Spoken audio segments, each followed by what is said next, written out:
playing Meera was therapy for me. Doing Girl on the Train was therapy for me.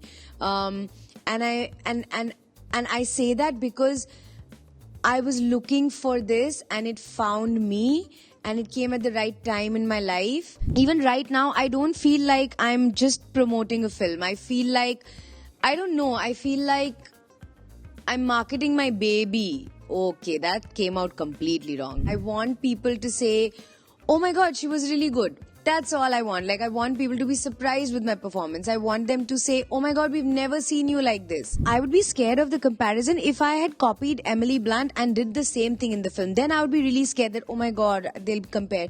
But we have done our own adaptation of it in our performance, in the writing of it, everything. So we just want to be a good film.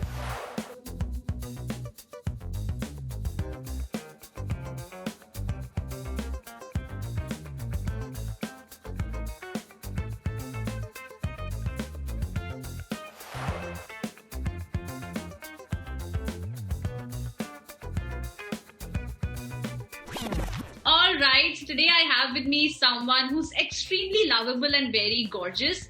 But these are probably not the only two words I would want to use to describe her, because she's certainly much more than that. She's also an amazingly talented actor, and she's here to prove that yet again with The Girl on the Train, which will be soon streaming on Netflix. Joining me is the very talented Pariniti Chopra. So Hi, sweet. Thank you. I think I need to call you every morning. I should wake up with these words of yours because then the rest of my day will be amazing. But thank you so much. Thank you. Of course. First of all, let me begin by congratulating you on the fact that the trailer's doing well. There's a lot of intrigue, and people are genuinely interested, in watching the film. I know that every film is very special for an actor for various reasons, but I want to know from you, what is it about this film that makes it special for you?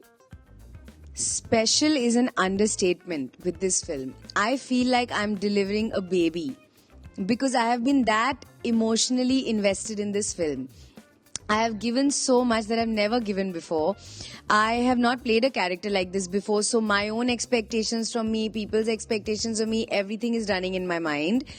And also, this is the first film that I felt I was completely satisfied with doing. Like, I was so happy with the work that I was doing on set, and I was just so happy that I got this character to play, because for a long time I was waiting for this. I was waiting to do something completely different. I was waiting to change the stuff that I had been doing, and this film was that. So there is so much of me that is emotionally invested in this film that even right now I don't feel like I'm just promoting a film. I feel like, I don't know, I feel like I'm marketing my baby. Okay, that came out completely wrong. You know what I mean? Like, I feel so embarrassed after saying that. No problem.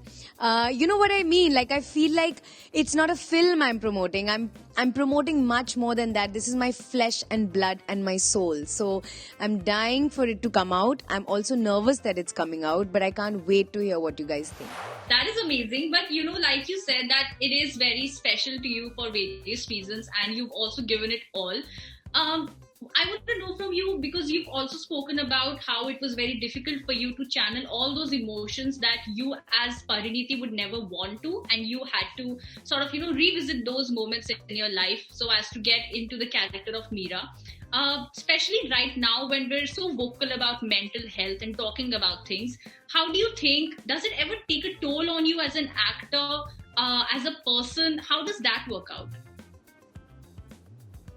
I've been joking about this today. But when I used to hear my co-actors or, even read interviews of people who used to say, this film really took a toll on me and I had to take a holiday after that, or I had to take time off, and, I was method acting. I always used to feel like, why do they take themselves so seriously?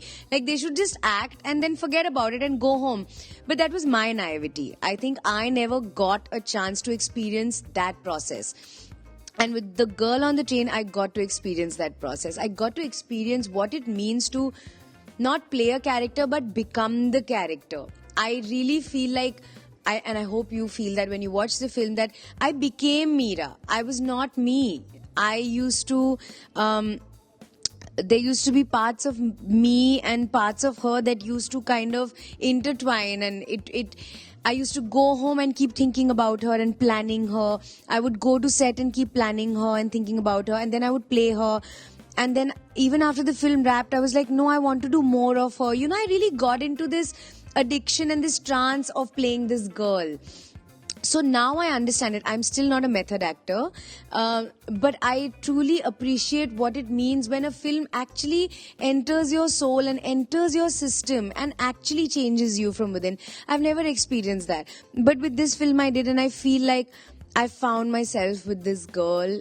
Not to say that I'm intense or dramatic like her. What I mean is that playing this character helped me find myself and give me clarity on who I am and what kind of work I want to do and how I want to be on a set, everything. Weirdly, playing Meera was therapy for me. Doing Girl on the Train was therapy for me. And I say that because I was looking for this and it found me and it came at the right time in my life.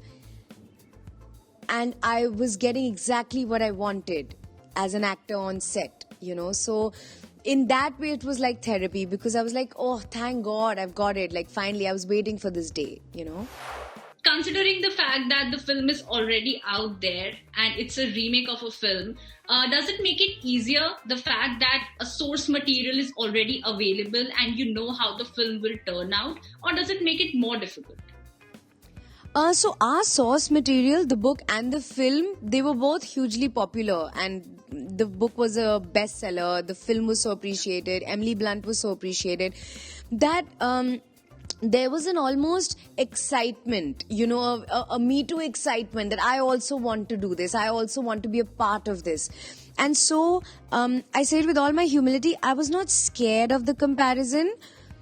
I was excited about it. I wanted it. I want people to say, oh my God, she was really good. That's all I want. I want people to be surprised with my performance. I want them to say, oh my God, we've never seen you like this.